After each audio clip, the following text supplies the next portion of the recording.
हटे, ballot paper वापस आए। कि जब जनता आपको चुन रही है, हम आपको चुन रहे हैं, तो आपको जनता के लिए काम करने पड़ेंगे। हमारे ये मुद्दे हैं, इन मुद्दों पे अगर आप काम नहीं करते हैं तो पूरे देश के अंदर आपका विरोध किया जाएगा। हम आपकी सरकारों को बनने नहीं देंगे। तो इसी आह्वान के साथ मैं चाहूँगा पूरे देश के लोगों से कि आप 28 नवंबर को सुबह 10 बजे रामलीला मैदान प्लीज़ आइए। Free, fair and transparent election, Bharat सबसे बड़ी लोकशाही है, तो फ्री, फेयर और ट्रांसपेरेंट इलेक्शन भी दिखना बेहद ज़रूरी है। भाई हरियाणा के चुनाव में जिस तरह से घपलेबाजी हुई है, आपने देखा ही होगा, सब आपके सामने है। हम लोग 28 तारीख को दिल्ली में एक बड़ा कार्यक्रम करने जा रहे हैं, जिसमें आप सभी आमंत्रित होंगे। वो पोस्टर मैंने आप लोग को शेयर कर दी है। और जो सवाल था कास्ट सेंसस को लेकर, जो शेड्यूल कास्ट और शेड्यूल ट्राइब का जो मैंडेटरी सेंसस होना था, इस सरकार ने, बीजेपी सरकार ने वो भी नहीं करवाया है। और उसका खामियाजा ये हुआ है कि मैं इस साल का जो केंद्रीय बजट आया है, वो आंकड़े में पेश करता हूँ, वो है 48,20,512 करोड़ रुपए, जिसमें से शेड्यूल कास्ट को जो आवंटन हुआ है 1,65,493 करोड़ रुपए, जो कि 3.4% बनता है। जब शेड्यूल ट्राइब और शेड्यूल कास्ट का प्लान आया था 70 के दशक में इंदिरा गांधी के ज़माने में, तो उसका पूरा जो उद्देश्य ये था कि टोटल जो बजट है उसका जनसंख्या के अनुपात में शेड्यूल कास्ट और शेड्यूल ट्राइब को बजट अलॉटमेंट हो, उसको स्पेशल कंपोनेंट प्लान कहते हैं। तो और शेड्यूल ट्राइब का जो अलॉटमेंट हुआ है 1,32,214 करोड़ रुपए, जो कि बनता है 2.74%। अगर रफली ये आंकड़ा देख लिया जाए, ये भी मान लिया जाए कि अभी 15% ही आबादी शेड्यूल कास्ट की है और 7.5% ही आबादी शेड्यूल ट्राइब की है, तो बजट में जो बनना था वो बनना था 7,95,384 करोड़ रुपए फॉर शेड्यूल कास्ट और 3,95,281 करोड़ रुपए शेड्यूल ट्राइब को मिलना चाहिए था।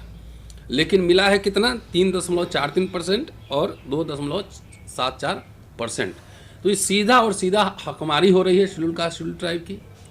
उनको पॉपुलेशन के हिसाब से मिलना चाहिए था बजट, लेकिन जो भी बजट अलॉट हुआ है, बहुत सारे काम जो है ना, मेट्रो और सड़क बनाने में फंड्स डाइवर्ट किए जा रहे हैं, वो शेड्यूल कास्ट के उत्थान के लिए भी नहीं मिल रहा है। मेरे पास रोज़ मैसेज आते हैं, जो फॉरेन स्कॉलरशिप है बहुत सारे बच्चों को नहीं मिल रहा है, जो पोस्ट मैट्रिक फेलोशिप है बहुत सारे बच्चों को नहीं मिल रहा है। और लोग मुझे कहते हैं कि क्राउड फंडिंग कर दीजिए। भाई रोज़ दिन हम क्राउड फंडिंग नहीं कर सकते ना, ये स्टेट की जिम्मेदारी है। तो इसलिए ये पूरी हकमारी हो रही है। और एजुकेशन का सवाल सबसे महत्वपूर्ण सवाल, आज मोदी साहब कह रहे हैं कि हम 5 ट्रिलियन इकॉनमी बनने जा रहे हैं, 5 ट्रिलियन इकॉनमी। एक बात बताइए कि जब भारत गरीब मुल्क था आज़ादी के बाद, और Jawaharlal Nehru prime minister, doctor Ambedkar social justice law minister और शिक्षा मंत्री अब्दुल कलाम आज़ाद साहब थे, भारत उस समय गरीब मुल्क था। लेकिन गरीब मुल्क में फ्री का एजुकेशन दिया गया, शेड्यूल कास्ट शेड्यूल ट्राइब को फेलोशिप दिए गए, फ्री में एडमिशन हुए, फ्रीशिप मिला, वजीफ़ा मिला, यूनिवर्सिटी कॉलेज में सब पढ़ पाए।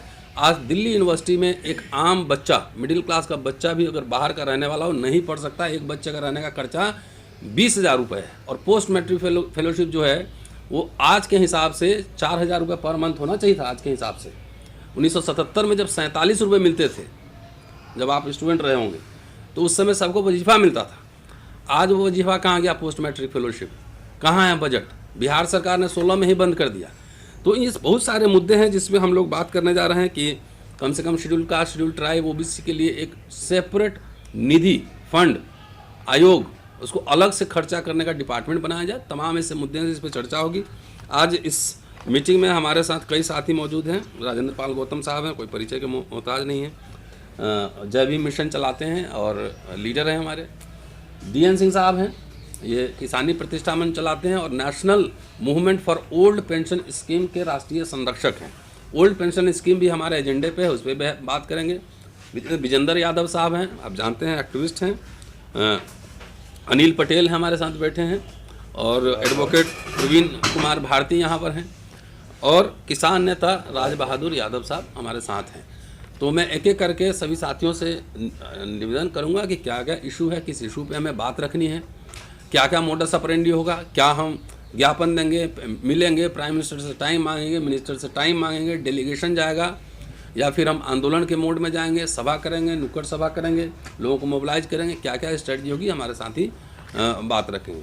तो सबसे पहले गौतम साहब, इसी आने वाली 28 तारीख को सुबह 10 बजे दिल्ली के रामलीला मैदान में हजारों की संख्या में दिल्ली के अलग अलग कोने कोने से और आसपास के एनसीआर के क्षेत्र से तमाम लोग इकट्ठे होंगे रामलीला मैदान में। और जैसा अभी प्रोफेसर रतनलाल जी ने बताया कि चारों संगठन मिलके, जिसमें mission Jai Bhim, we the people, OBC front of India, संविधान बचाओ संघर्ष समिति, ये चारों संगठन मिलके काम कर रहे हैं। और मुद्दे स्पष्ट हैं, जैसा उन्होंने स्पष्ट करके बताया।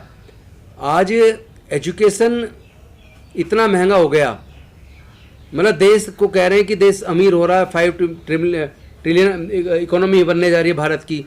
और ऐसे हालात में अगर देश अमीर हो रहा है तो शिक्षा की व्यवस्था, मुफ्त क्वालिटी एजुकेशन की व्यवस्था हो जानी चाहिए थी। स्कॉलरशिप और ज़्यादा बढ़ना चाहिए था ताकि लोगों को, अपने बच्चों को आगे बढ़ाने में मदद मिल सके। लेकिन जब भारत आज़ाद हुआ और गरीब देश था, तब लोगों को इतनी अच्छी स्कॉलरशिप मिल जाया करती थी कि वो अपने पूरे साल का पढ़ाई का खर्चा, किताबों का खर्चा, हॉस्टल का खर्चा, तमाम तरह के किताबों का खर्चा उसी स्कॉलरशिप से उठा लिया करते थे। लेकिन आज हालात ये है कि एक तरफ मनुस्मृति ख़त्म करके संविधान आया और संविधान के आने से लोगों के पढ़ने के रास्ते खुले। बाबा साहब ने संविधान के माध्यम से पढ़ने के रास्ते खोले, सरकारी नौकरी के रास्ते खोले, एजुकेशनल इंस्टीट्यूट्स में भी रिजर्वेशन देके नौकरी के पढ़ने के रास्ते खोले। लेकिन स्कॉलरशिप से पढ़ने वाले वो लोग बड़े बड़े पदों तक पहुँचे।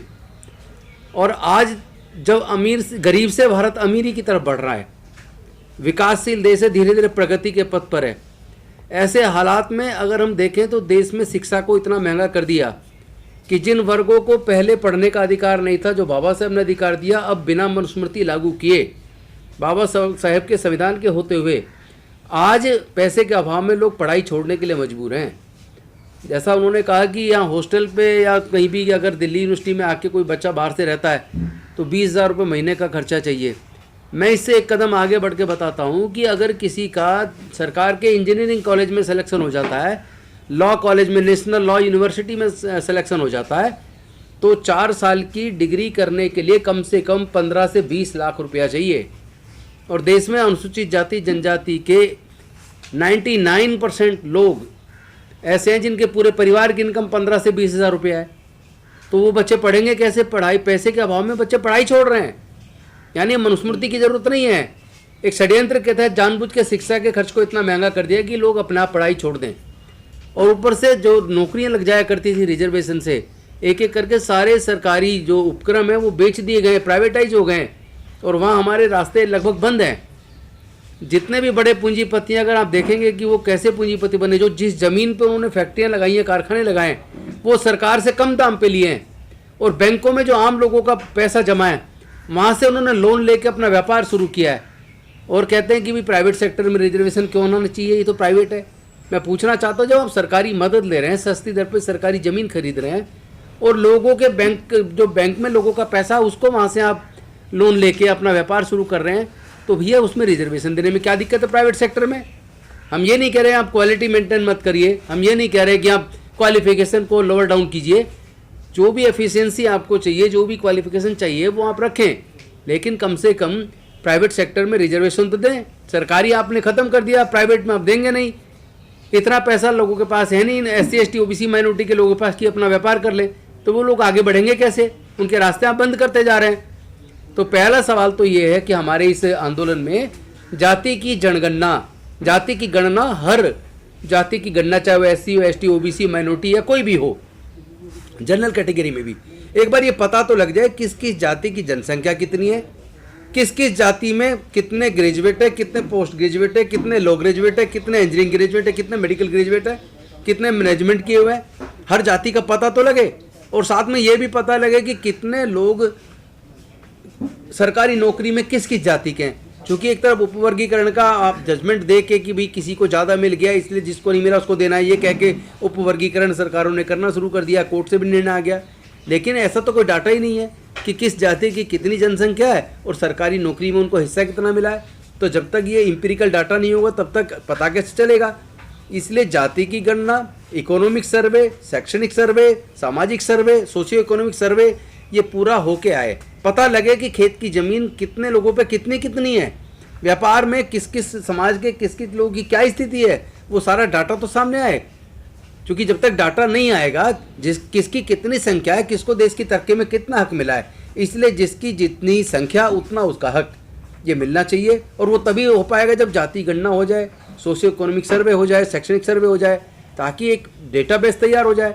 इसलिए जाति की गणना होना जरूरी है। और हम एक डेमोक्रेटिक कंट्री में रहते हैं, और डेमोक्रेटिक कंट्री में चुनाव बेहद महत्वपूर्ण है। जनता चुनाव अपनी सरकार चुनती है, लेकिन यहाँ तो से चुनाव हो रहे हैं, आए दिन के बारे में तरह तरह के खुलासे आ रहे हैं, तरह तरह के आरोप लगते हैं। हम लोगों ने इतना लंबा आंदोलन चलाया, लेकिन राजनीतिक पार्टियों ने साथ नहीं दिया। अब वही राजनीतिक पार्टियां कह रही है कि से वोट की चोरी हो रही है, सरकारें बन रही हैं। तो मैं कहना चाहता हूं कि ये फ्री फेयर एंड ट्रांसपेरेंट चुनाव कराने के लिए जरूरी है कि हटना चाहिए, बैलेट पेपर वापस आना चाहिए। तो हमारे इस आंदोलन के जो 28 नवंबर 2024 को रामलीला मैदान में होने वाला है, उसके अनेकों मुद्दे हैं, जिसमें दो महत्वपूर्ण मुद्दे जो हैं, एक जाति की गणना, सोशियो इकोनॉमिक सर्वे, और दूसरा हटे, बैलेट पेपर वापस आए। इसके साथ साथ प्राइवेट सेक्टर में रिजर्वेशन मिले। जितने सरकारी ठेके हैं, उन ठेकों के अंदर भी SC ST OBC के लोगों को उनको हिस्सेदारी मिलनी चाहिए। तो ये तमाम मुद्दों को लेकर हम लोग बात करेंगे और एक आंदोलन तैयार करेंगे, रामलीला मैदान के माध्यम से आह्वान करेंगे पूरे देश का, ताकि उसके बाद सतत प्रयास करते हुए लगातार पूरे देश का एक आंदोलन तैयार किया जा सके, ताकि लोगों को पता तो चले कि आखिर जाति जनगणना की मांग हो क्यों रही है, और अगर जाति गणना होती है तो उसके इफेक्ट क्या होंगे, क्योंकि अभी लोगों को ज़्यादा पता नहीं है। तो इस आंदोलन के माध्यम से पूरे देश के कोने कोने तक हम अपनी बात को पहुंचाएंगे, लोगों को जागरूक करेंगे, और राजनीतिक पार्टियों को एहसास कराएंगे कि अगर राजनीतिक पार्टियां सत्ता चाहती है तो वो बताएं कि अगर वो सत्ता में आएंगी, क्या वो हमारे इन मुद्दों को पूरा करेंगी। जो हमारी हकमारी हो रही है, क्या वो हकमारी को बंद करेंगी, क्या वो एजुकेशन का पूरा खर्चा उठाने के लिए तैयार है या नहीं है। और 12वीं तक की बात नहीं चलेगी, हायर एजुकेशन में जिस लेवल तक बच्चा पढ़ना चाहे उसका खर्चा सरकार क्यों ना उठाए, उठाना चाहिए। अगर आप ये भी नहीं कर सकते तो फिर सरकार किसी लिए, बाकी तो आप फ्री की बात कर रहे हैं, हम ये फ्री देंगे, वो फ्री देंगे, लाडली बहना, फलानी बहना, बाकी सब बात कर रहे हैं। एजुकेशन की कोई सरकार बात नहीं कर रही है। पूरे जितना चुनाव का चल रहा है प्रचार, आप देख लीजिए किसी भी स्टेट में जाके, कोई पार्टी इस पे बात नहीं कर रही है कि वो एजुकेशन जो महंगा हो रहा है उसके लिए वो क्या इंतजाम कर रहे हैं। हायर एजुकेशन में जिन लोगों के पास पैसा नहीं है, पढ़ाई छोटे, उनको पढ़ाने के लिए सरकारें क्या योजना ला रही है, उन बच्चों की फीस का क्या इंतजाम कर रहे हैं। रेजिडेंशियल स्कूल, रेजिडेंशियल और कॉलेजेस के साथ साथ हॉस्टल की व्यवस्था क्या कोई सरकार कर रही है। तो हम ऐसे तमाम मुद्दों को हम अपने इस आंदोलन के माध्यम से देश के कोने कोने तक, जन जन तक लेके जाएंगे। इसको एक जन आंदोलन बनाएंगे और सरकारों को कंपेल करेंगे कि जब जनता आपको चुन रही है, हम आपको चुन रहे हैं, तो आपको जनता के लिए काम करने पड़ेंगे। हमारे ये मुद्दे हैं, इन मुद्दों पे अगर आप काम नहीं करते हैं तो पूरे देश के अंदर आपका विरोध किया जाएगा, हम आपकी सरकारों को बनने नहीं देंगे। तो इसी आह्वान के साथ मैं चाहूँगा पूरे देश के लोगों से कि आप 28 नवंबर को सुबह 10 बजे रामलीला मैदान प्लीज़ आइए। हम लोग मिलकर सामाजिक न्याय की इस लड़ाई को आगे बढ़ाएंगे।